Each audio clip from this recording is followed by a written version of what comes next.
जी महाराज की, श्री तुकाराम जी महाराज की, सब संतन की, सब भक्तन की, सब विप्रन की, समस्त ब्रजवासिन की जय। वृंदावन बिहारी लाल की, श्री राधा रमण लाल की, श्री राधा वल्लभ लाल की जय।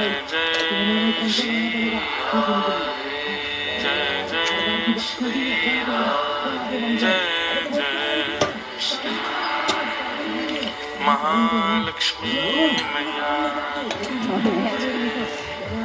चले गए परम मंगलमय परात् प्रकलेश्वर अकारण करुणा वरुणालय भक्तवांछा कल्पतरु तड़ित निंदित पीतांबरधारी श्री बालकृष्ण लाल की वांग्मयी प्रतिमूर्ति भागवत जी का नेतृत्व हम आप सबको प्राप्त हो रहा है। महालक्ष्मी की पावन भूमि कोल्हापुर महाराष्ट्र में भक्त चरित्र कथा का हम आप सब लोग लाभ ले रहे हैं, श्रवण कर रहे हैं। हमारा परम सौभाग्य है। कल रात्रि कथा के उपरांत माँ के दर्शन को गया, अद्भुत दर्शन। कल रात्रि को माई के हुए। हमें वहाँ किसी ने बताया, बोले महाराज जी ये नारायण वाली लक्ष्मी नहीं है, ये महादेव वाली लक्ष्मी है।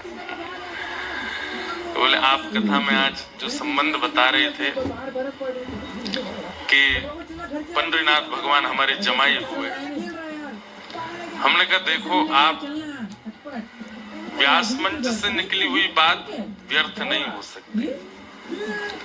हमने अगर कहा कि आप लोगों के जमाई श्री पंडरीनाथ हैं, वो इस भाव में कहा था कि ये महालक्ष्मी की भूमि है, पर हमको पता चला कि वो महालक्ष्मी तो पार्वती जी, तब भी पंडरीनाथ भगवान आपके जमाई। क्यों? पहले तो कल तो ये बात थी कि केवल कोल्हापुर वालों के जमाई हैं, पूरे महाराष्ट्र वालों के जमाई हैं ठाकुर जी। तो रुक्मणी जी कहाँ से हैं? महाराष्ट्र से ही हैं श्री रुक्मणी जी, और उस नाते से श्री ठाकुर जी महाराष्ट्र वालों के जमाई हुए। तो हमने तो केवल कोल्हापुर वालों को बोला था कि आपके जमाई हैं, पर रात में माई ने कहा कि नहीं हम तो पार्वती जी हैं, तो उससे एक सिद्ध हो गया, नहीं केवल कोल्हापुर नहीं पूरे महाराष्ट्र के ही जमाई हैं ठाकुर जी। तो कल रात्रि दर्शन का अवसर मिला तो ये बात सिद्ध हुई।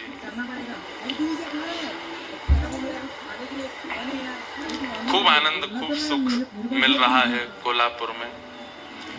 आज हम कथा करके सीधे यहाँ से पंढरपुर जा रहे हैं और सुबह दर्शन करके फिर आएंगे वापस आप सबके बीच में, क्योंकि परसों तो फिर कथा सुबह के सत्र में होगी 8 बजे से 7 बजे से, और फिर हम यहीं से ही निकल जाएंगे। तो इसलिए 2 बातें याद रखिए, एक तो परसों कथा का समय सुबह 7 बजे से है, और दूसरा कल गिरधर लाल जी के दर्शन का समय हमने बताया था 11:30, परंतु अब उसमें थोड़ा परिवर्तन है, क्योंकि पंढरपुर जा रहे हैं। अब ठाकुर जी, अब ऐसा भी भाव है कई लोग दूर से कथा सुनने आते हैं, तो मन में ऐसा भाव था सुबह आएंगे फिर जाएंगे फिर शाम को आएंगे।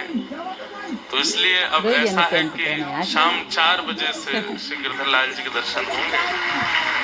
तो आप सब लोग एक ही बार में आ जाना,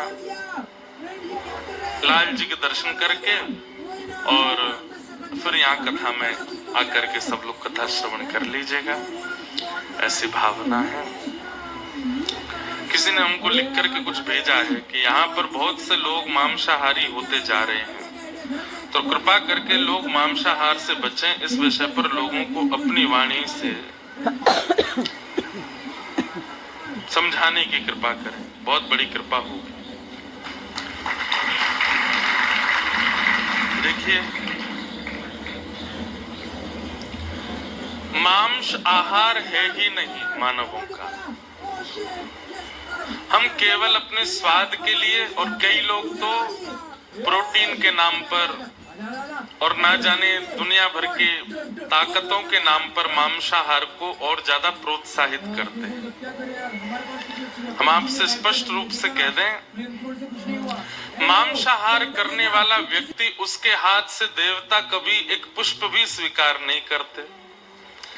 उसके द्वारा कभी, अगर वो ऐसा होता है ना कि और दिन खाते, मंगलवार को नहीं खाते, क्यों नहीं खाते? मंगलवार को हनुमान जी का वार है, हनुमान जी के लिए नहीं खाते।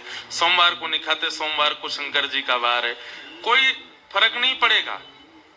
आप एक दिन भी मांस खाते हो तो आप साल भर के सोमवार मंगलवार पे हनुमान जी आपसे पीट करके ही बैठते होंगे। आपको ऐसा लगता होगा कि शायद उस दिन हनुमान जी यूं कहेंगे कि भाई कम से कम ये मंगलवार को तो नहीं खाता। नहीं भाई, पाप कर्म करने वाला व्यक्ति 365 दिन नहीं करता, 365 में से एक ही दिन करता, पर एक ही दिन का पाप उसके पूरे जीवन पर भारी पड़ता है। इसलिए देवता अगरबत्ती भी स्वीकार नहीं करेंगे, दिया भी स्वीकार नहीं करेंगे, पुष्प भी स्वीकार नहीं करेंगे मांसाहारी व्यक्ति का। और जो श्राद्ध पक्ष आता है, उन श्राद्ध पक्षों में हम अपने पितरों के निमित्त जो भी करते हैं, या फिर अब आप लोग सुनकर के आश्चर्यचकित हो जाओगे, श्राद्ध पक्ष में हमारे पितृ, यदि मांसाहारी व्यक्ति पितरों के लिए तर्पण आदि करता है तो पितृ उसके हाथ से तर्पण स्वीकार नहीं करते। और तो और घर का यदि बड़ा बुजुर्ग चला जाए और उसका संस्कार करने वाला बालक यदि मांसाहारी है तो उस संस्कार से उस व्यक्ति को भी मुक्ति की प्राप्ति नहीं होगी। वो प्रेत योनि में ही भटकता रहेगा। बुरा कर रहे हो, पितरों का भी बुरा कर रहे हो, आने वाली जनरेशन का भी बुरा कर रहे हो। क्यों ऐसा करते हो? किसी जीव को मार करके पाना ये हमारा स्वभाव स्वरूप नहीं है। भारत में मांसाहार लेकर के आए थे मुगल। उससे पहले जहां पर खेती बाड़ी नहीं थी वहां लोग मजबूरी होकर के कुछ लोग पा लेते थे, पर अधिकतर भारत में सब लोग शाकाहारी। आप जिस महाराष्ट्र की भूमि पर रहते हैं, इस महाराष्ट्र के छत्रपति श्री शिवाजी महाराज, मुगलों के लिए जिन्होंने सर्वस्व न्यौछावर किया, कि मुगलों को यहां से दूर किया, जब वो मुगल लेकर के आए थे मांसाहार, ये दुनिया भर के जीवों को पका करके पाना, उनको मार करके उनका भोजन करना। अरे अपने हाथ से रक्त निकलता है तो हम घबरा जाते हैं, किसी जीव का रक्त निकालने में हमको पीड़ा नहीं होती। किसी जीव की नार मरोड़ करके काट देना, उसके महाराज लोग कैसे लोग होते हैं। अपना पैर अपना सा लगता है, दूसरे का पैर आप खाते हो तब आपको बिल्कुल पीड़ा नहीं होती। ये निर्दयता का प्रतीक है। मांसाहारी व्यक्ति निर्दयी होता है, और ठाकुर जी से मिलना वो भूल जाए कि इस जन्म में तो ठाकुर जी उसको मिलने से रहे। वो जिन जिन लोगों का स्पर्श करता जाएगा, चाहे वो उसके पितृ ही हों, उनको भी ठाकुर जी प्राप्त नहीं होंगे। हम तो कल एक बात स्पष्ट कह चुके हैं, ये दो तरफा मत रहिए। वो सब भी करना है, कथाएं भी सुननी है, पंढरपुर भी जाना है, वृंदावन भी जाना है, गिरिराज जी भी जाना है, और फिर कोल्हापुर आकर के वीकेंड्स पे पीना भी है, खाना भी है, शादियों में जाकर के भी उल्टा सीधा करना है। ये दो पक्ष वाले, दो नाव में पैर रखने वाला डूबता ही है, गिरता ही है, पार नहीं होता। अगर वो आपको प्रिय है, उसके बिना नहीं रह सकते, तो फिर उसी में ही रहिए। छोड़ दीजिए मंदिर जाना, पंढरपुर के रास्ते बंद कर दीजिए, कथाओं में आना बंद कर दीजिए, संकीर्तन बंद कर दीजिए, तिलक बंद कर दीजिए। कम से कम वो सब करने के बाद ये स्वीकार करने से आप इसकी अवहेलना मत कीजिए। और यदि एक बार भी पंढरपुर गए हैं, एक बार भी कथा सुनी है, एक बार भी सत्संग किया है, थोड़ा विचार कीजिए। अभी भी समय है, छोड़ दीजिए, मत किसी जीव को पाइए, सबका हित कीजिए। ये उचित आहार नहीं है। हम आपसे आज अब और इससे ज्यादा जिद तो कर नहीं सकते हम कि हाथ पांव पकड़ लें, भाई अब नहीं खाओगे तुम।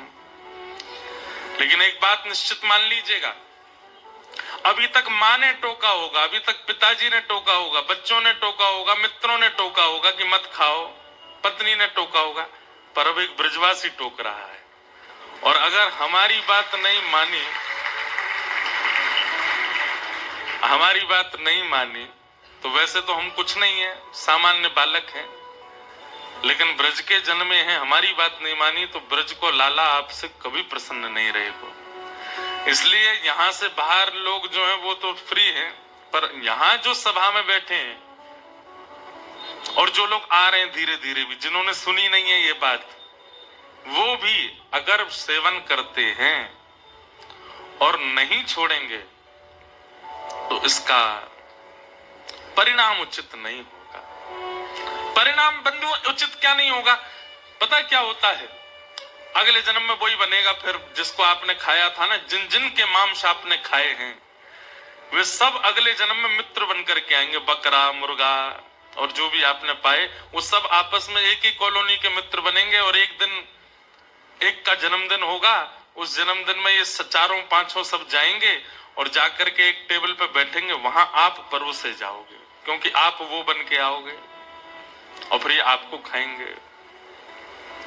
अब हमको इससे ज्यादा कुछ कहना नहीं है, नहीं तो भक्त चरित्र चल रहा है, क्यों हम खीर में नमक डालने का काम करें। पर किसी ने निवेदन किया है तो उसका मतलब पीड़ा ज्यादा है।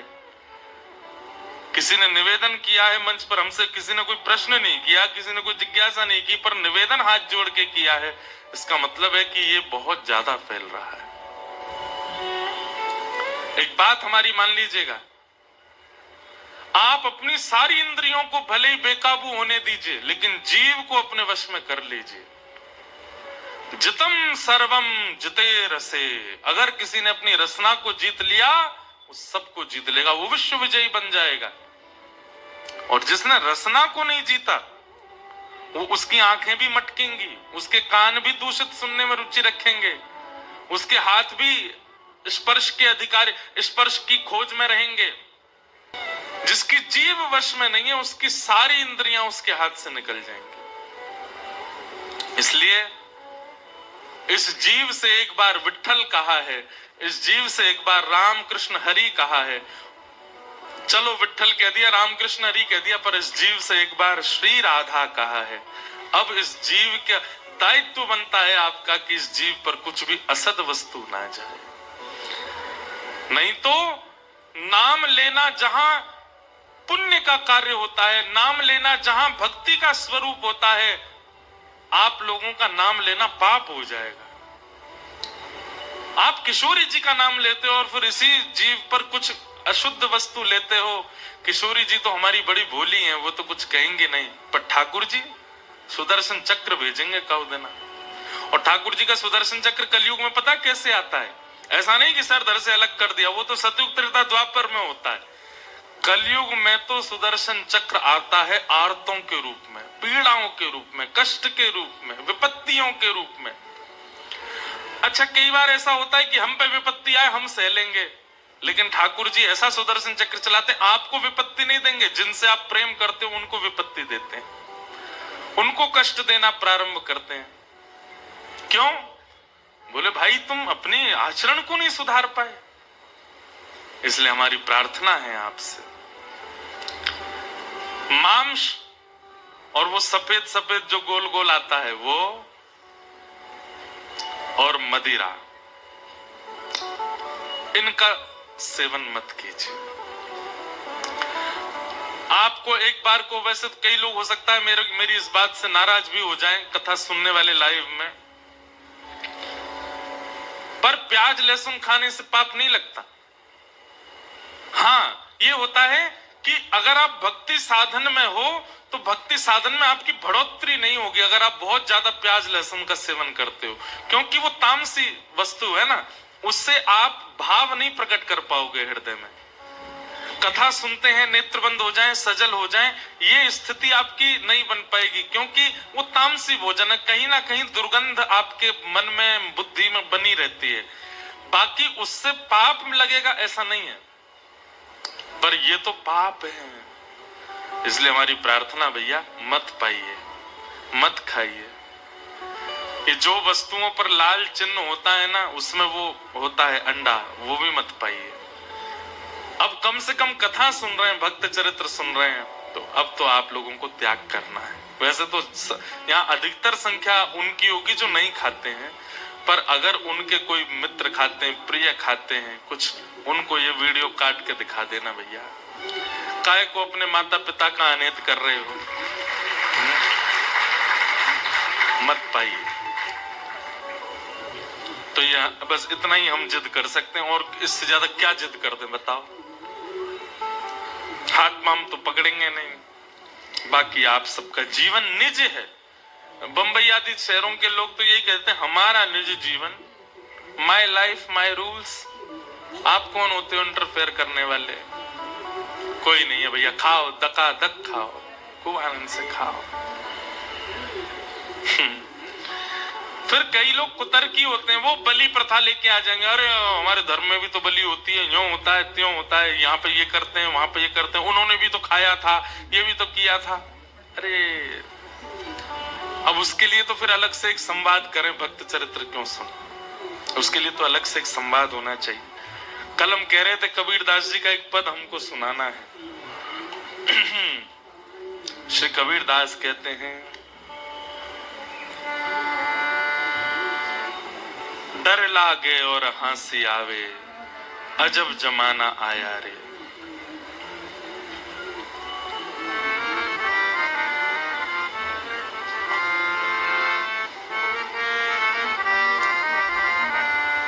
डर लागे और हंसी आवे, अजब जमाना आया रे। डर लागे और हंसी आवे, अजब जमाना आया रे। धन दौलत ले माल खजाना, वैश्या नाच नचाया रे। धन दौलत ले माल खजाना, वैश्या नाच नचाया। कबीरदास क्या कह रहे हैं? बोले व्यक्ति धन किस लिए कमा रहा है? केवल और केवल असद क्रियाओं को करने के लिए। बुरा नहीं मानिएगा, धन की बढ़ोतरी होने पर व्यक्ति उस धन के मार्ग से कुछ ना कुछ गलत करने का विचार करने लगता है। हमारे श्री तुकाराम जी महाराज आपके महाराष्ट्र में हुए, अद्भुत भक्त श्री पंडरीनाथ भगवान के, ज्ञानदेव तुकाराम, श्री तुकाराम जी अद्भुत भक्त हुए श्री पंडरीनाथ भगवान के। एक बार श्री तुकाराम जी महाराज देहू, महाराष्ट्र में देहू में रहते थे। वहीं पास में एक पर्वत था, उस पर्वत पर बैठ करके श्री तुकाराम जी भजन करते थे। अकाल पड़ा था, तो उस अकाल में इनकी पत्नी और बेटे की मृत्यु हो गई, भोजन नहीं मिलने की वजह से। फिर बाद में इनका दूसरा विवाह कर दिया गया। दूसरी बहू जो आई वो इतना शासन करती थी इनके ऊपर, वो कहती थी उठो तो तुकाराम जी को उठना पड़ता था, वो कहती बैठो तो तुकाराम जी को बैठना पड़ता था। एक बार एक तुकाराम जी के पास एक बालक गया, बालक ने जाके कहा, तुकाराम जी मेरे सब परिवार के लोग मेरे पीछे पड़े, ब्याह कर लो, ब्याह कर लो, ब्याह कर लो। मैंने सबसे कहा है आप कहोगे तो मैं ब्याह करूंगा, क्योंकि उस बालक को पता था तुकाराम जी कभी नहीं कहेंगे। भाई दूध का जला छाछ भी फूंक फूंक के पीता है, और वो तुकाराम जी खुद इतनी पीड़ा में हैं, वो किसी और को पीड़ा में क्यों डालेंगे। तो बालक अपने परिवार वालों को लेके आया, बोले तुकाराम जी बोल देंगे ब्याह कर लो तो मैं कर लूंगा। वो उसको विश्वास था कि तुकाराम जी मना करेंगे। सब परिवार के लोग आए, बोले आप बोल दीजिए, ये ब्याह नहीं कर रहा है, इतने दिन हो गए, आप बोल देंगे तो इसका ब्याह हो जाएगा। बोलता है आप बोल दोगे तो फिर ये ब्याह कर लेगा। तुकाराम जी बोले निश्चित, अभी इसी वक्त इसका ब्याह कराओ। बालक बोला तुकाराम जी ये आप ईर्ष्यावश बोल रहे हो ना, आप ये चाहते हो कि जो पीड़ा आपको हो रही है वो मुझे भी हो। तुकाराम जी ने उसको उठा, इधर बैठ, क्या बात है? बोले आप इतनी पीड़ा में रहते हैं, आपकी पत्नी पूरा नगर जानता है, आपको डांटती है, सब करती है वो, और फिर भी आप कह रहे हो कि इसका ब्याह कर दो। जो खुद इतनी पीड़ा में है वो दूसरे को ब्याह के लिए कैसे कह सकता है? इतनी प्रतिकूल पत्नी है आपकी, फिर भी आप बोलते। तुकाराम जी बोले देख, एक मेरी बात सुन, देख अगर अनुकूल पत्नी आ जाए, जैसा तू है वैसी तेरी पत्नी आ जाए तो फिर कोई दिक्कत नहीं है, तू भी भजन करना, वो भी भजन करेगी। और अगर प्रतिकूल पत्नी आ जाएगी तो एक गांव में 2 तुकाराम हो जाएंगे, मैं भी और तू भी। अकेले तुकाराम से क्या काम चले? बोले सब मेरे को प्रणाम करने आते हैं दूर दूर से। छत्रपति श्री शिवाजी महाराज दंडवत करते थे तुकाराम जी महाराज को। बोले गांव में, मेरे घर में मेरा सम्मान नहीं है, लेकिन बाहर देख लाखों की तादाद में लोग दर्शन करने आते हैं। अनुकूल पत्नी होगी तो दोनों भजन करना, प्रतिकूल होगी तो एक तुकाराम और बन जाएगा। मतलब तुकाराम जी क्या बोले, मेरे तुकाराम बनने का बहुत बड़ा कारण मेरी प्रतिकूल पत्नी है। ये विपरीत है, इसीलिए मैं ठाकुर जी के ज्यादा समीप हूं। ये अनुकूल होती तो इससे मेरा प्रेम हो जाता, ये मेरे अनुकूल होती तो मैं इसी का ध्यान रखता, इसी के पास रहता, इससे बातें करता, इसकी सुनता, इसी में ही रमा रहता। लेकिन ये प्रतिकूल है, इसलिए इसके बट का प्रेम भी मैं विट्ठल से करता हूं, और बस चुपचाप सुनता हूं, क्या बोलती है, जो कहती है सह लेता हूं, मारती है, कभी कुछ कह देती है तो कोई दिक्कत नहीं। ऐसे श्री तुकाराम जी महाराज। तो उनके बारे में मैं क्या बता रहा था कि हम लोग जब धन की अधिकता हो जाती है तो कहीं ना कहीं हमारे मन में आ जाता, अब इससे कुछ भोग भोगा जाए, इससे कुछ ऐसा किया जाए जो पाप जन्य है। या विश्वास मानिएगा, धन अधिक हो जाए और व्यक्ति के जीवन में सत्संग नहीं है तो धन की अधिकता उसको कभी ना कभी पाप की ओर ले जाती है। तो जब छत्रपति शिवाजी महाराज को पता चला कि श्री तुकाराम जी महाराज की पत्नी और बेटा, पहली पत्नी और बेटा इसलिए मर गए क्योंकि अकाल में उनके यहाँ भोजन नहीं था, तो शिवाजी महाराज ने किसी से पूछवाया, बोले इनके घर की स्थिति कैसी है? बोले ज्यादा अच्छी नहीं है, बस ये भक्त हैं इसलिए इनका नाम तो बहुत है पर धन नहीं है इन पे। तो शिवाजी महाराज ने खूब सारी बैलगाड़ियों में भर करके सुंदर सुंदर रत्न भेजे तुकाराम जी महाराज के पास। मंत्री आया और मंत्री ने आकर के कहा, बोले महाराज छत्रपति शिवाजी महाराज ने आपके लिए कुछ भेंट भेजी है। भेंट को देख करके उन्होंने तुरंत मना किया, मुझे नहीं चाहिए, इसको ले जाओ। बोले क्यों नहीं चाहिए? तब 2 बातें कही तुकाराम जी ने, ध्यान से सुनना। पहली बात कहते हैं, जो पाप का मूल है उसको मैं क्यों लूं? मंत्री जी एक बात मुझे बताइए, दुनिया में जितने पापी हैं सबके नाम गिनो, पापियों के नाम याद हो तो पापियों के नाम गिनो। आप भी अगर किसी पापी को जानते हैं, वैसे तो किसी को पापी मानना नहीं, लेकिन फिर भी जो पाप कर्म करता हो, कोल्हापुर में हो या कहीं भी हो, आपकी रिश्तेदारी में हो, मित्रों में हो, जो पाप कर्म करता हो। पाप कर्म किसको कहते हैं? पर स्त्री गमन को पाप कर्म कहते हैं। माता पिता की अवहेलना करने वाले को पाप कर्म कहते हैं। अपनों से ही द्वेष रखने वाले को पाप कर्म कहते हैं। मांस मदिरा आदि भक्षण करने वाले को पाप कर्म कहते हैं। अधर्म के मार्ग पर चलने वाले को पाप कर्म कहते हैं। कुदृष्टि रखने वाले को पाप। तो ये सब जिसके अंदर हो, आप खुद विचार कर लो, कहीं ना कहीं उसके पास धन का स्रोत होगा, इसीलिए वो पाप के मार्ग पर है। कहीं ना कहीं धन का स्रोत है, और धन नहीं है, अगर वो धनवान नहीं है तो लोभ ही होगा। ये लोभ और धन यही पाप करवाते हैं। सब लोग इधर देखिए, बहुत ध्यान से सुनिए। तुकाराम जी महाराज पहली बात कहते हैं कि जो पाप का मूल है, जो पाप का बीज है, वो मैं क्यों लूं? इसी से ही पाप कर्म की इच्छा प्रकट होती है, मुझे नहीं चाहिए। लेकिन तुम ज्यादा निवेदन करोगे तो दूसरी बात सुनो। बोले क्या? जिसको विठ्ठल रूपी रत्न मिल गया, उसको अब संसारी रत्न की आवश्यकता नहीं।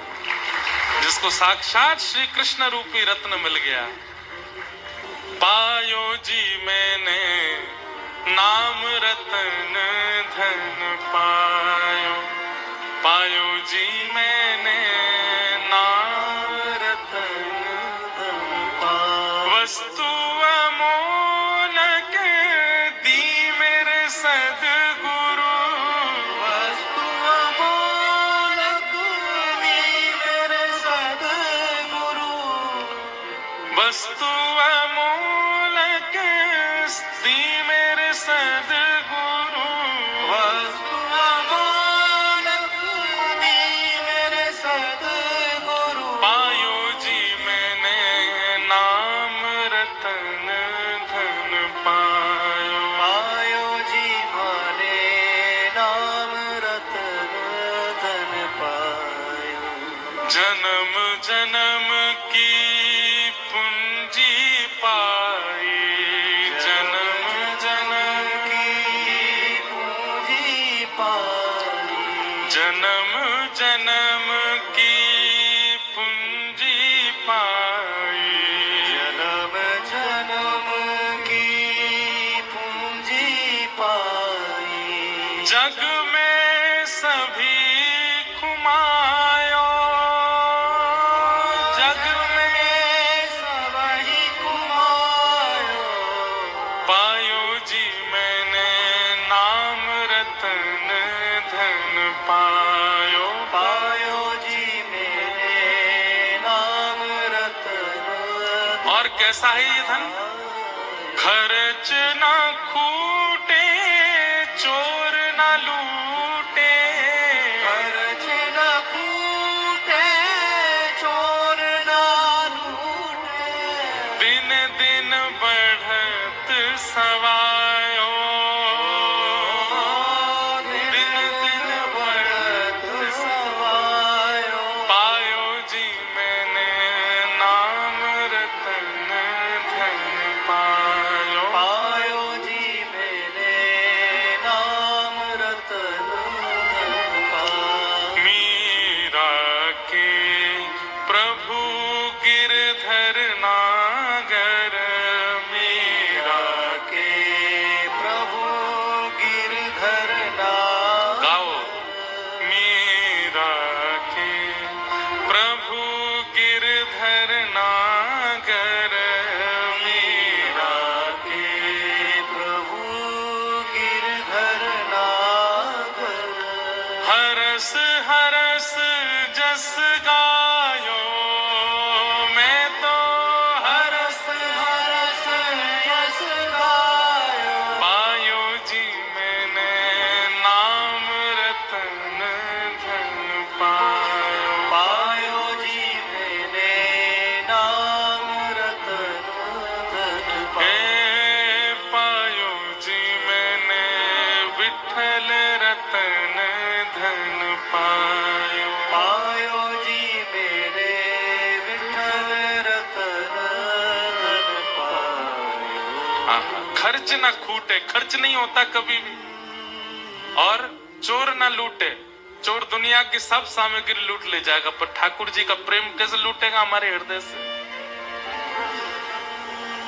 पायो जी मैंने नाम। तो श्री तुकाराम जी महाराज सेनापति से बोले कि भैया, पहली बात तो ये पाप का मूल है, इसको मैं रखूंगा, कहीं ना कहीं पाप मुझसे बनेगा। और दूसरी बात, जब विठ्ठल रूपी रत्न मिल गया तो फिर ये संसारी रत्न की क्या आवश्यकता है, इसको ले जाओ। और लेकर के सेनापति वापस आए तो छत्रपति शिवाजी महाराज अचंभित हो गए, एक वस्तु नहीं ली उन्होंने।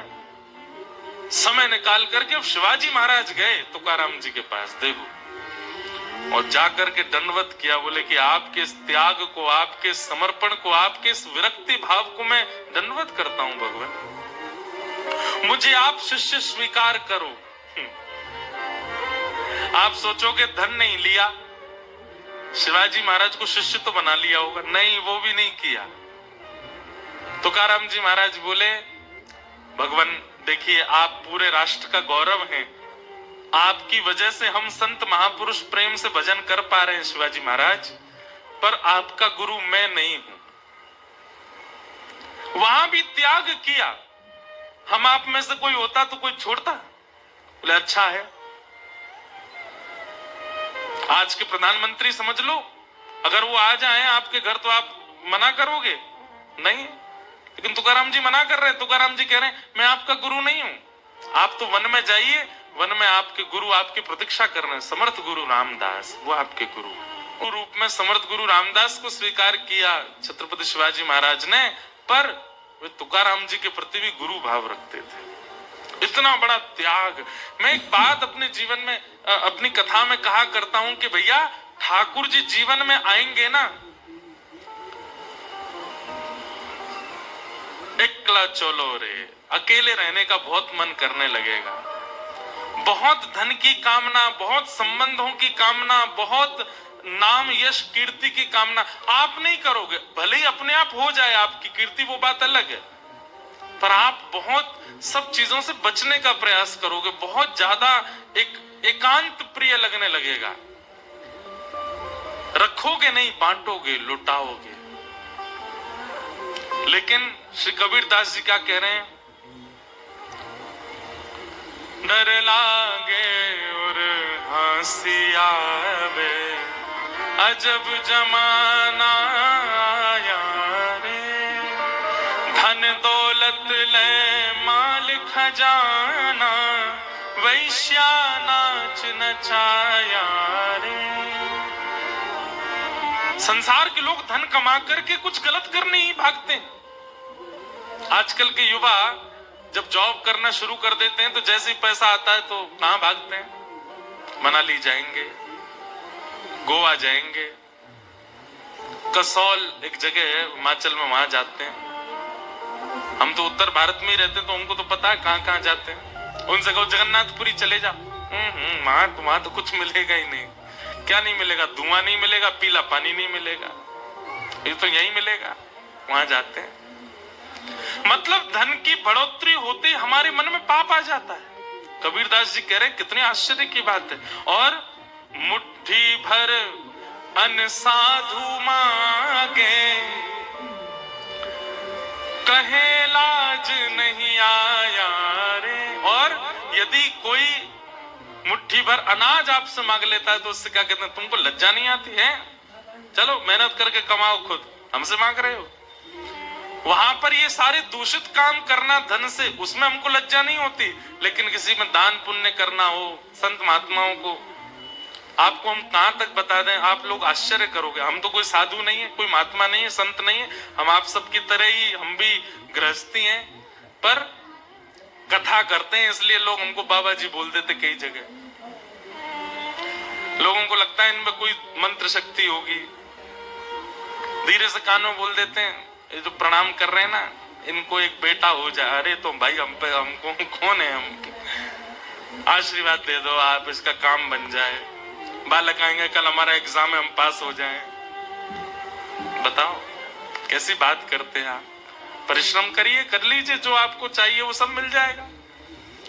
पर फिर भी कई लोग सोचते हैं कि ये कोई साधु महात्मा है।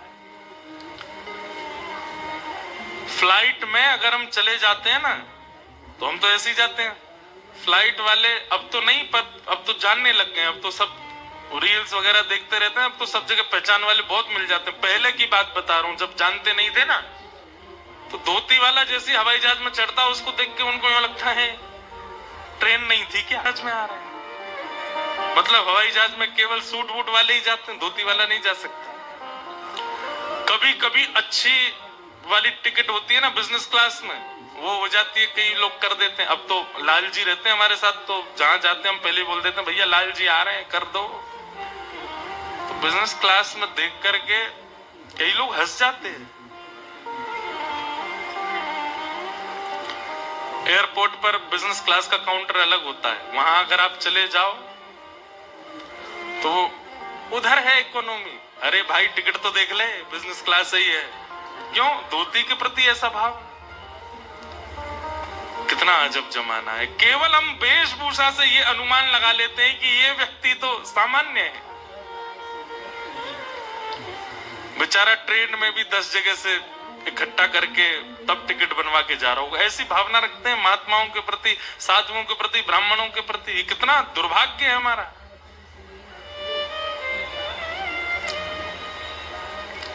डर लागे, आज से 500 साल पहले कबीरदास जी लिख के चले गए वो बात जो आज घट रही है।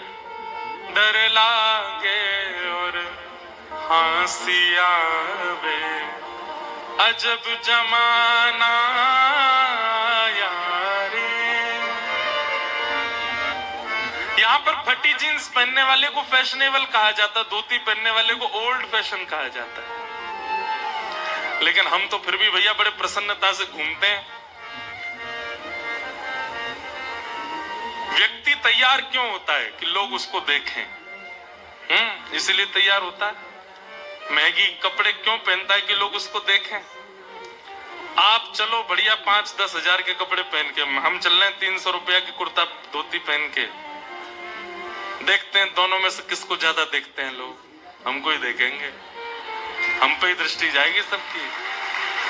भले ही आजकल तो जान पहचान से देखने लग जाएं, लेकिन वैसे भी रूप वेशभूषा से देखने लगेंगे। वो कुछ अलग है, कुछ इनका अद्भुत है। एक बात कह दें, हम 15 अगस्त को स्वतंत्रता दिवस मनाने का अधिकार केवल उसका है जो धोती पहनता है, क्योंकि आज तक उसने अपनी वेशभूषा का त्याग नहीं किया। ये पैंट हमारी वेशभूषा है नहीं, अंग्रेज दे के गए थे हमको। हम पैंट पहन के तिरंगा फहराते हैं। तिरंगा भी कहता होगा कि भाई तुमने जो पोशाक पहनी है, ये पोशाक तो अंग्रेजों की ही है,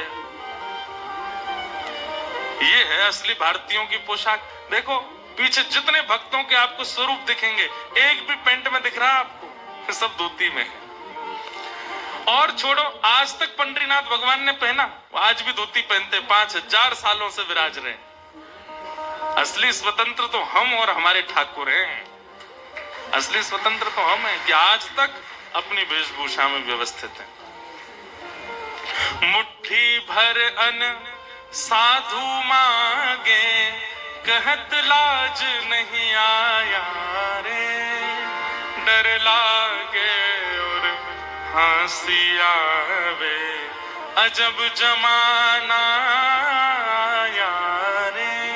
कल ये प्रसंग हमको वो पुरंदर दास के प्रसंग में हमको सुनाना था। जब भगवान मांगने के लिए आए उसके यहाँ, तो वो कहने ऐसे चले आए, तन पे नहीं लगता, चल दिए कलकत्ता। तब ये गाना था, पर तब हमने कहा था कि बाद में याद दिलाना। आपने लास्ट में याद दिलाया, आज शुरुआत में ही गा रहे हैं। और क्या कह रहे हैं कबीरदास?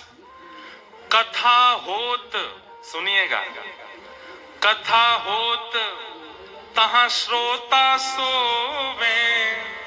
हमारी कथा में कोई नहीं सोता, ये तो हम पे बड़ी कृपा है। पहले सोते थे, आजकल नहीं सोते हैं। आजकल तो हम इतनी जोर से बोलते हैं और दूसरा नजर घुमाते रहते हैं, तो लोग बाग सो नहीं पाते। फिर भी दुक्का इक्का कोई ऐसा कोने में सो जाता है। कथा होत तहां श्रोता सोवे, वक्ता मूड पछाया रे। डर लागे और हंसी आवे, अजब जमाना यारे। कथा में तो नींद आने लगती है। कथा में तो यूं लगने लगता अभी हम पे ये काम है, करना है। कथा में कई लोग व्यसनी बैठते हैं। व्यसनी, कई लोगों को चाय का व्यसन होता है, कई लोगों को बीड़ी का व्यसन होता है। वो व्यसनी व्यक्ति ऐसी जगह बैठता है जहां से एग्जिट पास हो, नेक्स्ट समय मिले तो जाके कुछ व्यसन करे आऊं। लेकिन होए जहां कहीं स्वांग तमाशा, होए जहां कहीं स्वांग तमाशा, तनिक ना नींद सताया रे। यहीं बाहर अभी कोई तमाशा हो जाए, कोई स्वांग हो, कोई संसारी कुछ होने लग जाए, एक पल के लिए नींद नहीं आएगी। कथा में नींद आने लगती है। डर लागे और हंसी आवे, अजब जमाना आया रे। तंबाकू सुल्फा गांजा, भांग तंबाकू सुल्फा गांजा, मांस खूब उड़ाया रे, मांस खूब उड़ाया रे। भांग खाएंगे, तंबाकू खाएंगे, दुनिया भर के धुआं निकालने के आजकल तो नए नए फ्लेवर आ गए हैं, फ्लेवर्ड धुआं निकालते हैं अब लोग, अलग प्रकार। नेक नेक आगे खिसक गया थोड़े थोड़े, अने बैरिकेटिंग तोड़ के नहीं, पीछे वाले नेक नेक आगे आ जाओ, थोड़ी थोड़ी जगह हो जाए।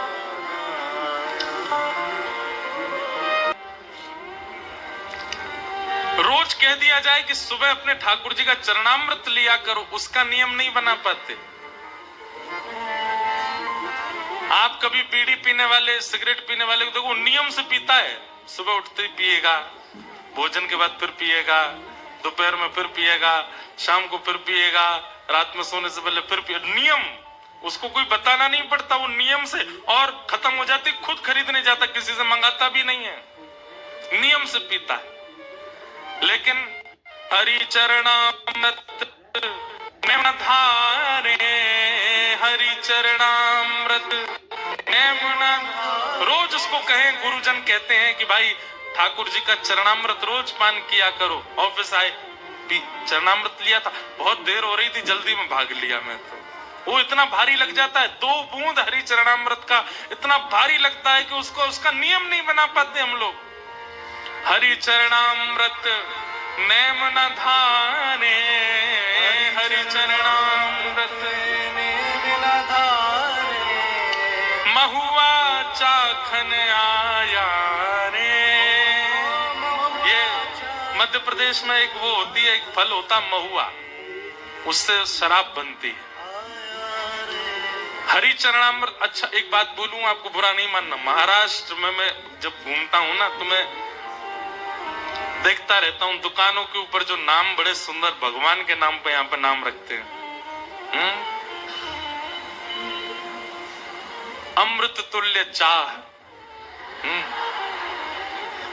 सारी चायों की दुकान यही होंगे, अमृत तुल्य। और एक जगह तो मेरा सिर घूम गया, एक बार का नाम था हरि चरणामृत। मैंने कहा वाह भैया, सोम रस, हरि चरणामृत, और जाने क्या क्या। वैसे अभी मन में ऐसा भाव आया कि एक कोई ऐसी, वैसे वो दुकान चलेगी नहीं, लेकिन कभी किसी ने विचार किया एक ऐसी दुकान खोली गई, वहां क्या है, बोले केवल इस नगर में जितने मंदिर हैं वहां के सारे चरणामृत इकट्ठे करके वो दिए जा रहे हैं लोगों को। कोई जाएगा ही नहीं वहां पर, कोई नहीं पिएगा। वहां ऊपर लिखा जाए अमृत तुल्य चरणामृत, कोई नहीं पिएगा। चाय की दुकान पर कितनी लंबी भीड़ लगती। कोई ऐसी योजना बनावे कि जैसे कोल्हापुर में जितने मंदिर हैं, महालक्ष्मी जी का मंदिर है और भी जो जो मंदिर हैं, सब जगह का थोड़ा थोड़ा चरणामृत इकट्ठा करके और एक जगह व्यवस्थित, भैया कोई भी आओ, ठाकुर जी का चरणामृत है, कोई रकम नहीं है इसकी, 10 रुपया, 20 रुपया, 5 रुपया, जो आपको बढ़िया लगे वो दान पेटी में दो और थोड़ा चरणामृत लेके जाओ, तब भी भीड़ नहीं लगेगी वहां पे। रात में इतना चरणामृत बच जाएगा कि वो गैया कोई पिलाना पड़ेगा। ऐसे हम लोग हो गए। कबीरदास जी कह रहे हैं, हरि चरणामृत नैन धारे, हरि चरणामृत नैन धारे, महुआ चाखन आया रे, महुआ चाखन आया रे। डर लागे और हंसी आवे, अजब जमाना आया रे। डर लागे और हंसी आवे, अजब जमाना। एक बात कहें, कोरोना ने कई लोगों के परिवारों में बहुत क्षति की है। शायद यहाँ भी कुछ लोग ऐसे बैठे हों जिनके परिवार में क्षति हुई है कोरोना से। लेकिन अगर उस पक्ष को थोड़ा क्षमा प्रार्थी होकर के मैं एक तरफ कर दूं तो कोरोना ने कृपा भी करी कि कथाओं में भीड़ बढ़ गई। कोरोना के बाद तीर्थों में लोग जाने लगे, युवाओं के चित्त में ठाकुर जी के प्रति प्रेम बढ़ने लगा। क्यों? कोरोना ने ये बता दिया कि भाई चाहे तुम कितने धनवान हो, चाहे जितने बलवान हो, चाहे तुम्हारे जितने संपर्क हो, अंतिम समय में तो हरि नाम ही काम आएगा, कोई काम नहीं है। महाराज फोन कराए डॉक्टर को, बोले तुम जितने कहो उतने रुपए तुमको देंगे। दूसरे कमरे में पीड़ित मेरी बेटी और मेरा बेटा, कोरोना से बचा लो उनको। डॉक्टर कह रहा है तुम पूरी संपत्ति दे दो तो भी मैं तो बस प्रयास कर सकता हूं देखने। उस समय हरि याद आए सबको, उस समय ठाकुर जी याद आए और उसी समय की कृपा, आपको पता नहीं अनुभव हुआ, हमें तो हुआ। कोरोना के बाद लोगों में श्रद्धा उमड़ने लगी, विश्वास जग गया ठाकुर जी के लिए, प्रेम हो गया। क्यों? क्योंकि ये स्पष्ट हो गया कि भाई ठाकुर जी की कृपा से ऊपर कुछ नहीं। तो डर लागे और हंसी आवे, अजब जमाना यारे, उल्टी चलन चली दुनिया की, उल्टी चलन चली दुनिया की, ताते जिए घबराया रे, ताते जिए घबराया रे। कहत कबीर सुनो भई साधो, कहत कबीर सुनो भाई साधु, फिर पाछे पछताया रे, फिर पाछे पछताया रे। डर लागे और हंसी आवे, अजब जमाना आया रे। डर लागे और हंसी आवे, अजब जमाना आया रे। ये पद हमको कल गाना था कि ऐसा अभी बहुत अच्छे समय पे हम लोगों का जन्म हो गया भैया। अभी जो हम लोग जीवन, जो वर्ष चल रहा है ना, ये बहुत अच्छे हैं। आगामी 25-30 साल भी बहुत अच्छे हैं। हम लोग बहुत सही समय पर निपट लेंगे संसार से। हमारे बाद का जो समय आने वाला है, यहाँ जितने लोग बैठे, हमारे बाद जो समय आएगा बहुत खतरनाक होगा। कथाओं में 4 लोग गिनती के आया करेंगे, वक्ता ही नहीं बचेंगे, मंगता हो जाएंगे, वक्ता नहीं होंगे, केवल मांगवे वाले बैठ जाएंगे, कोई देने वाला कुछ नहीं होगा। बहुत भयानक स्थिति आने वाली है। इसलिए बढ़िया है जो समय बचा है, मेरा जितना जीवन, आपका जितना जीवन बचा है, ये भक्त चरित्रों को सुनकर के भैया उस शेष जीवन ने थोड़ा ठीक से निभा लीजिए और ऐसा कुछ कर जाइए कि दोबारा नहीं आना पड़े इस संसार में। ये बहुत खतरनाक है भैया। आना भी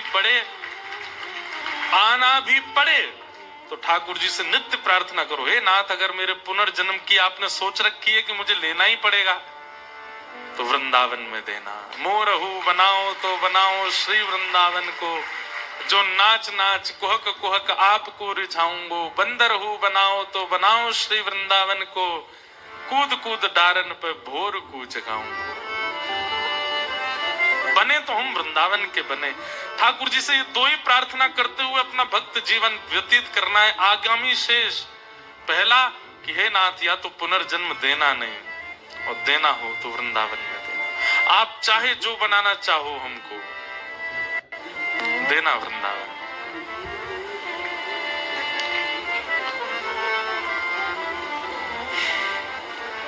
ऐसे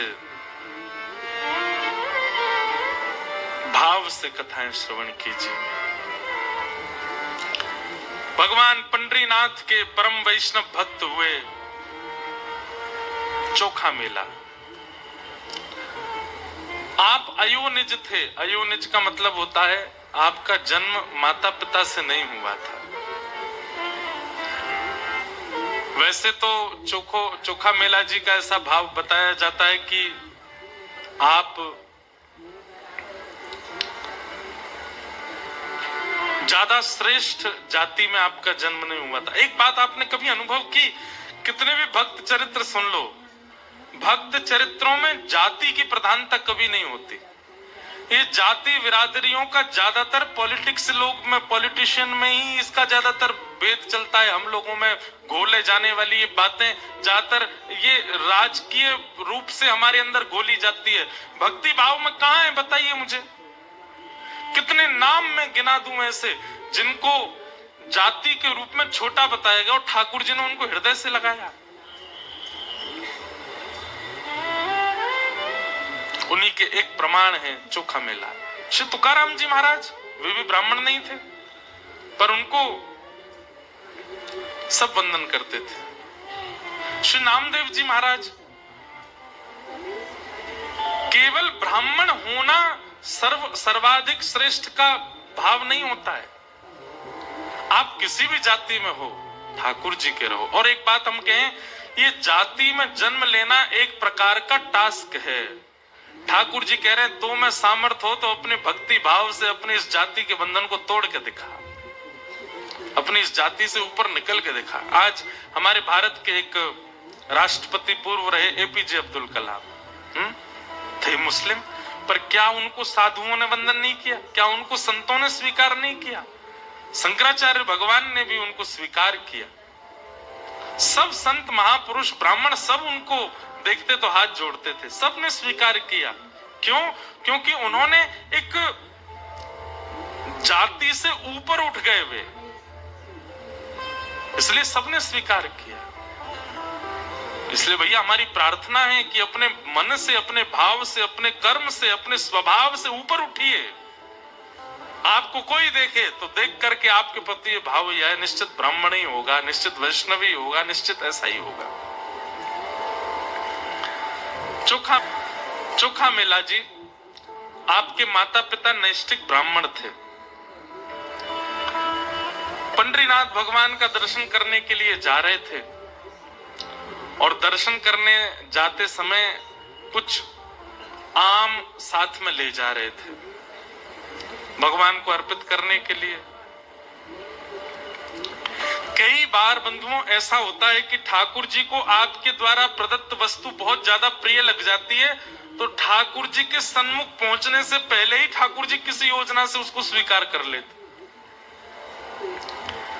एक बार एक बालक आया मेरे पास वृंदावन, वो बोला महाराज जी मेरे साथ तो बहुत बुरा हो गया, रोने लगा। मैंने क्यों? बोले मैं जीवन में पहली बार बरसाना गया आज। मैंने कहा अच्छा, तो इसमें बुरा क्या हुआ? बोले मैं सोचा मैं श्री जी के लिए कुछ ले जाऊं, उनको बहन मानता हूं अपनी श्री राधा रानी को, तो मैं केला लेकर के गया। मैंने कहा अच्छा। मैं ऑटो में बैठ के गया था, पीछे बैठा था, भीड़ बहुत थी ऑटो में, पीछे लटक गया। एक जगह ब्रेकर आया तो ऑटो थोड़ा धीरा हुआ और इतने में बंदरों की टोली आई, सारे केले लेके भाग गए। महाराज जी पहली बार मैंने कुछ ले जाने का योजना बनाई और बंदर ले गए उसको। मैंने की अरे बावड़े, बंदर नहीं लेके गए। श्री जी को वो इतने बढ़िया लग रहे थे कि श्री जी प्रतीक्षा नहीं कर पा रही थी कि तू बरसाना आवे, फिर सिद्धि चढ़े, ऊपर जाके केला चढ़ावे, इसलिए पहले ही अपनी मंडली भेज दी, जाओ इससे हरण करके ले आओ, उनको लाके पवा दो। उसका मन इतना प्रसन्न हो गया, बोले सच में ऐसा ही हुआ? मैंने की भैया सच में ऐसा ही भयो है, तो विश्वास मान ले मेरी बात को। श्री जी रह ना पा रही, श्री जी बोली अब कब आवेगो, कब देगो मुझको, पहले या तो छीन के ले आओ। कभी अगर ऐसा कुछ हो कि आपने कुछ विचार किया है ठाकुर जी के लिए लेके जाने के लिए और मार्ग में ही कोई किसी कारणवश वो वस्तु आपसे दूर हो जाए, तो समझ जाना ठाकुर जी रुके नहीं, ठाकुर जी से सहन हुआ नहीं, ठाकुर जी बीच में ही योजना बना करके ले लिया। इसका मतलब ये भी नहीं है कि कहीं खो जाए तो उसको ढूंढो ही नहीं, ठाकुर जी ले गए होंगे। प्रयास तो करना चाहिए, कोई सामग्री गाड़ी में खो गई या होटल में खो गई तो ढूंढो, ढूंढने पर भी ना मिले तो फिर उदास नहीं होना, फिर तो यही सोचना है कि पंडरीनाथ भगवान ने स्वीकार कर लिया। कितने ऐसे उदाहरण मैं आपको दे सकता हूं, उन्हीं में से एक है चोखो मेला का चरित्र। आपके माता पिता इतने भाव से आम लेकर के जा रहे थे ठाकुर जी को अर्पित करने के लिए। ठाकुर जी के मुंह में पानी आ गया। ठाकुर जी को फल से, ठाकुर जी को व्यंजन से रुचि नहीं होती, ठाकुर जी को व्यंजन लाने वाले के भाव से रुचि होती है। जैसे हमारा भाव कैसा है, हमारी सब्जी देख करके, मिठाई देख करके मुंह में पानी आता है। ठाकुर जी व्यंजन से मुंह में पानी नहीं आता, व्यंजन लाने वाला, बनाने वाला किस भाव से, उससे ठाकुर जी प्रसन्न होते हैं। आप दुनिया भर के मिर्च मसाले बढ़िया करके खिचड़ी बनाओ, ठाकुर जी नहीं आते।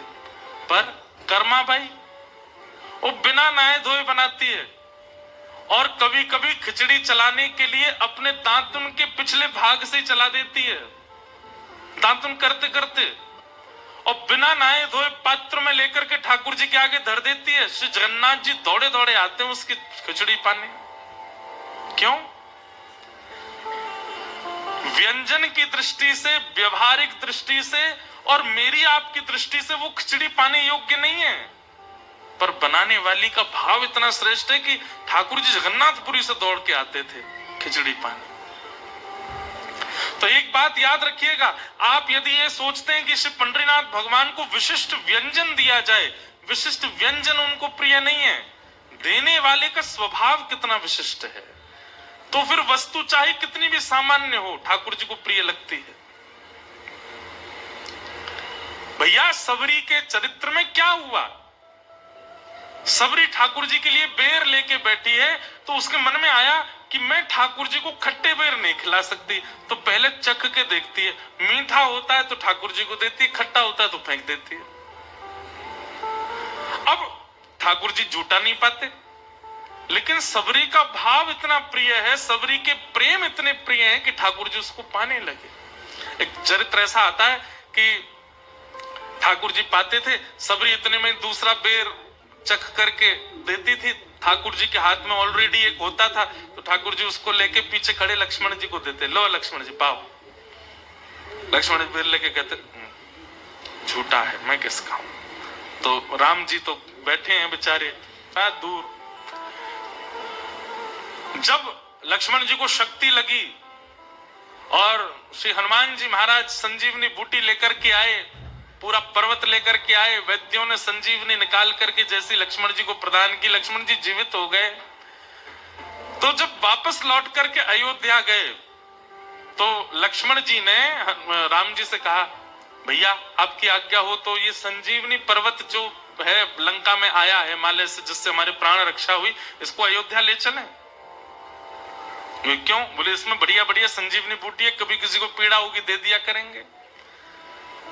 तब राम जी बोले, इन संजीवनी बूटियों से केवल तुम्हारी प्राण रक्षा हो सकती थी और किसी की नहीं होगी।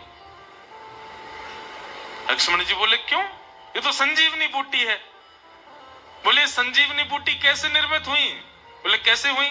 बोले सबरी जो झूठे बेर कर करके देती जा रही थी और तुम खा के नहीं फेंकते जा रहे थे, वही संजीवनी बूटी बने।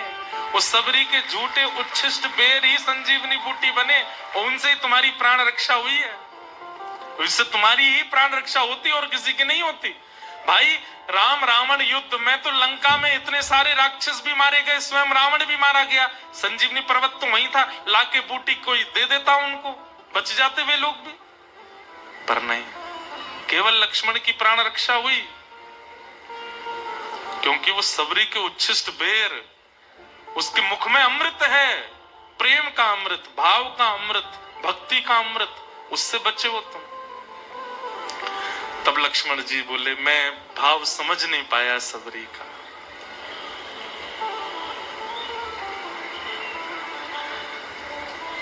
तो व्यंजन प्रिय नहीं है ठाकुर जी को, व्यंजन लाने वाला, बनाने वाले का भाव प्रिय है। तो चोखा मेला जी के जो माता पिता थे, वो आम लेकर के जा रहे थे ठाकुर जी के लिए। ठाकुर जी से रहा नहीं गया, कब आएंगे कब पवाएंगे, बीच रास्ता में ही दौड़े ठाकुर जी, और एक ब्राह्मण का, विप्र का, साधु का रूप धारण कर लिया। और जैसे वो दंपति, बहुत जोर की भूख लगी, आपके पास कुछ हो तो हमको दे दो। पत्नी ने पति को देखा, पति बोला कि देखो है तो ये ठाकुर जी के लिए, पर साधु और हरिजन भी तो ठाकुर जी के स्वरूप होते हैं। हमारे पास तो खूब संख्या में आम हैं, ये महात्मा ज्यादा से ज्यादा 2-3 पाएंगे, इनको पवा देते हैं, बाकी के जो शेष बचेंगे उनको ठाकुर जी का भोग लगा देंगे।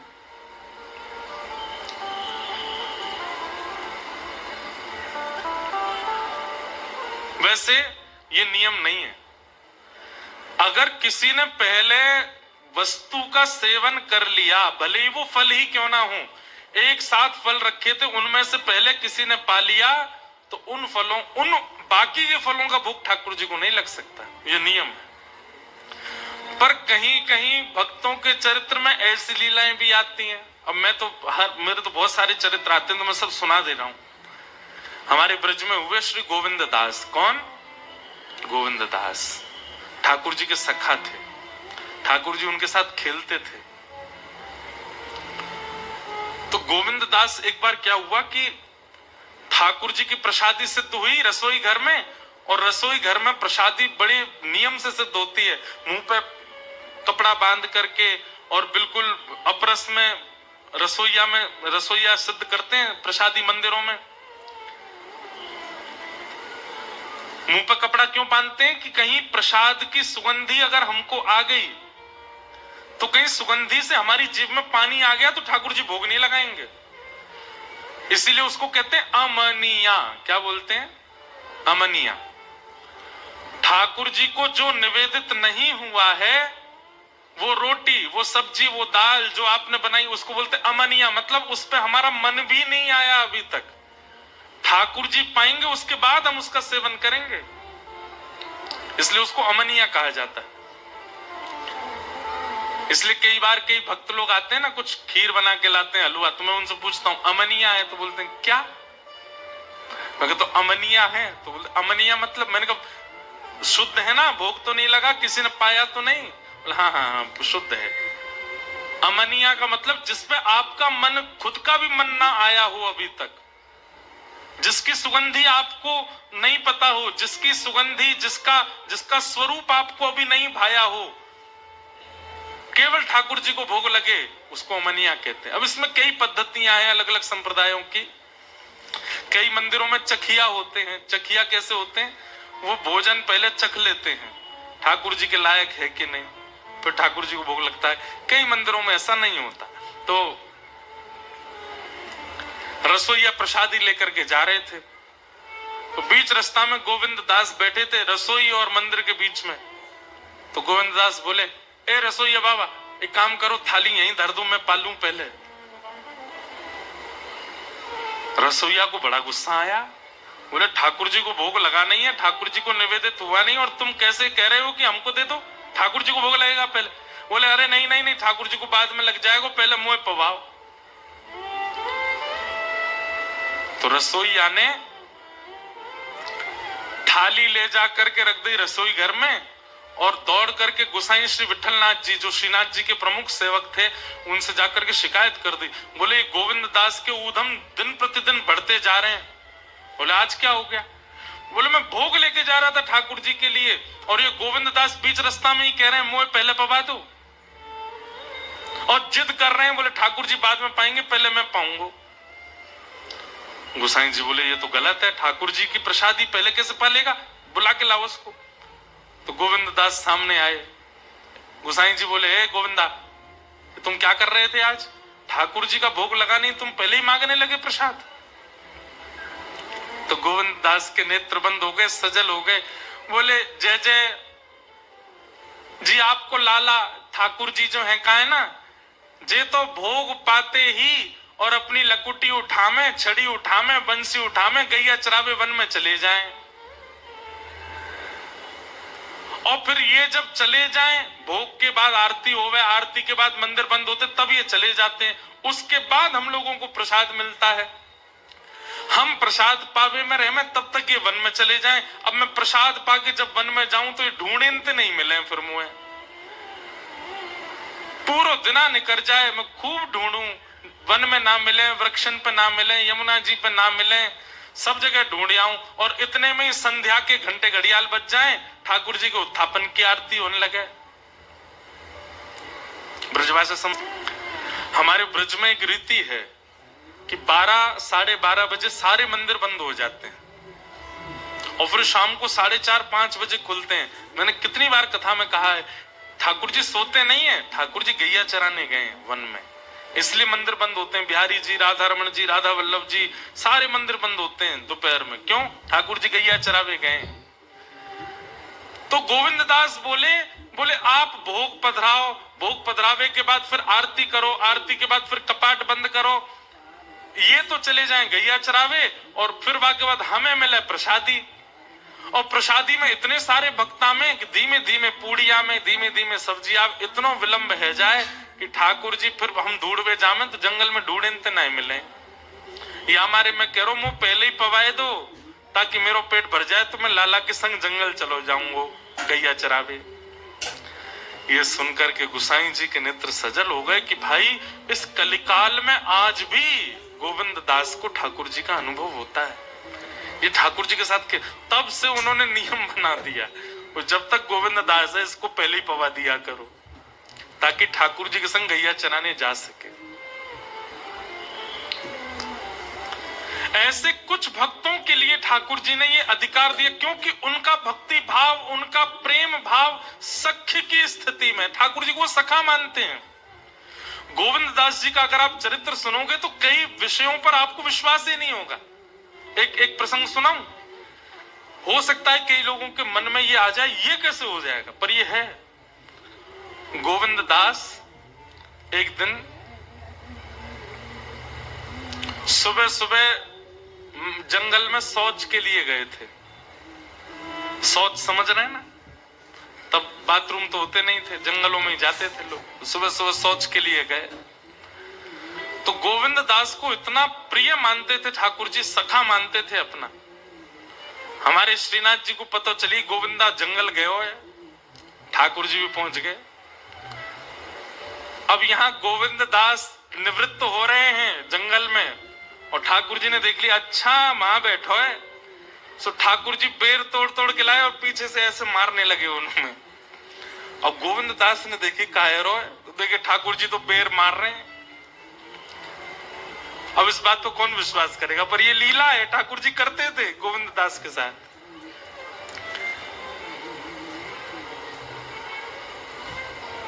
ऐसे ऐसे चरित्र हैं। और फिर पता गोविंद दास क्या करते, जो बेर उनमें पड़ता बैठी बैठी अवस्था में पकड़ के वो ठाकुर जी पे मारते थे। अब सामान्य व्यक्ति देखे तो उसके मन में आ जाएगा राम राम राम राम, अपवित्रता का ध्यान नहीं कर रहे हैं राम ठाकुर जी पे, पर ठाकुर जी उनको सखा मानते हैं अपना। हुआ ऐसा था कि भगवान केवल 11 वर्ष ब्रज में रहे। जब श्री कृष्ण आए तो केवल 11 वर्ष ब्रज में रहे। ठाकुर जी की लीला करने का अभी और मन था, उधम करने का अभी और मन था, ठाकुर जी वो उधम कर ही नहीं पाए। इसलिए ठाकुर जी कलिकाल में दोबारा श्रीनाथ जी के रूप में प्रकट हुए और फिर प्रकट होकर सूरदास, कुम्मनदास, गोविंद दास, छीत स्वामी और इन सब अष्ट सखाओं के साथ ठाकुर जी ने फिर दोबारा से वही सब क्रीड़ाएं की। उसमें से श्रीदामा का जो रूप, जो ठाकुर जी के मित्र श्रीदामा हैं, वही कलयुग में गोविंद दास बन के आए। तो ठाकुर जी को लज्जा नहीं होती थी। एक लीला ऐसी आती कि एक दिन ठाकुर जी गोविंद दास के ऊपर चढ़ गए और बोले अब घोड़ा बन जा, मुझको शेर करा। तो गोविंद दास ऐसे चल के उनको घोड़ा बन के घूम रहे थे। इतने में गोविंद दास रुक गए। ठाकुर जी बोले कहा भय हो, जय जय नेक उतर जाओ। बोले काय को, मुंह को नेक लघु शंका लगी है, नेक में चलो जाऊं। ठाकुर जी बोले बावड़े, कोई घोड़ सवारी करे और घोड़ा को लघु शंका लगे तो घोड़ा वाते बोले कि उतर जाओ, मैं लघु शंका जाऊंगो। गोविंदास बोले ना ना वो तो ना बोले। बोले वो कहा करे, बोले सवारी बैठी रहे वो तो वैसे ही कर ले। बोले तू भी वैसे ही कर। और आप विश्वास नहीं मानेंगे, गोविंद दास ने सोचा कि नहीं नहीं नहीं, मैं ठाकुर जी की सेवा में हूं, मैं पूर्ण रूपेण सेवा में ही रहूंगा। इस वक्त मैं घोड़ा हूं तो मुझे घोड़े का ही भाव रखना है और धोती में ही। और किसी ने ये दृश्य देख लिया।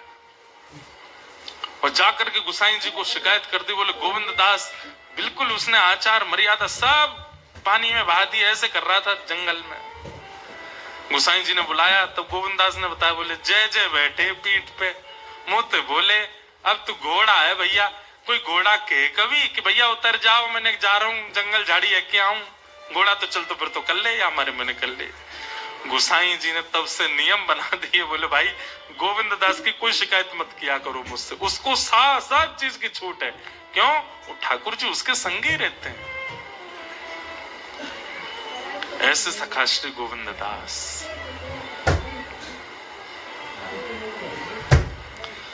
सुना रहे थे चौखुमेला जी का चरित्र, आगे गोविंदास जी, गोविंदास जी का एक पद गा देते हैं। बहुत सुंदर सुंदर पद है श्री गोविंद दास।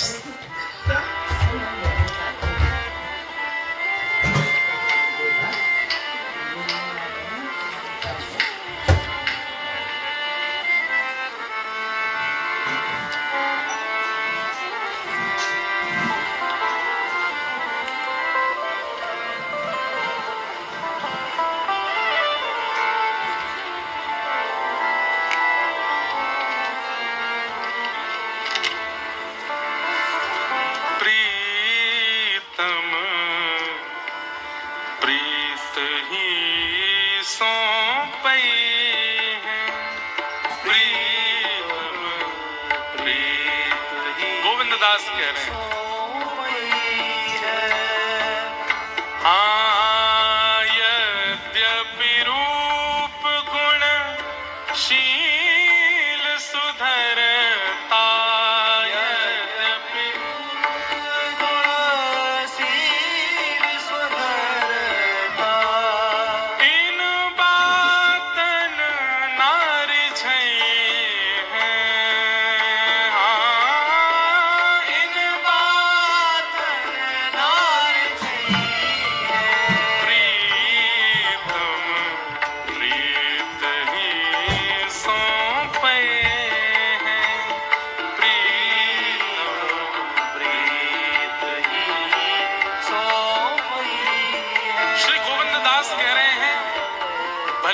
रूपवान हो, शीलवान हो, गुणवान हो, इनसे ठाकुर जी को नहीं पाओगे। ठाकुर जी को पाने के लिए तो चित्त में प्रेम होना चाहिए, चित्त में सख्य भाव होना चाहिए, ठाकुर जी के प्रति कोई संबंध होगा तो ही ठाकुर जी मिलेंगे, नहीं तो नहीं मिल सकते। भले ही तुम कुछ भी कर लो जीवन में। डंके की चोट पर श्री गोविंद दास कह रहे हैं, सतकुल जन्म कर्म शुभ लक्षण, सतकुल जन्म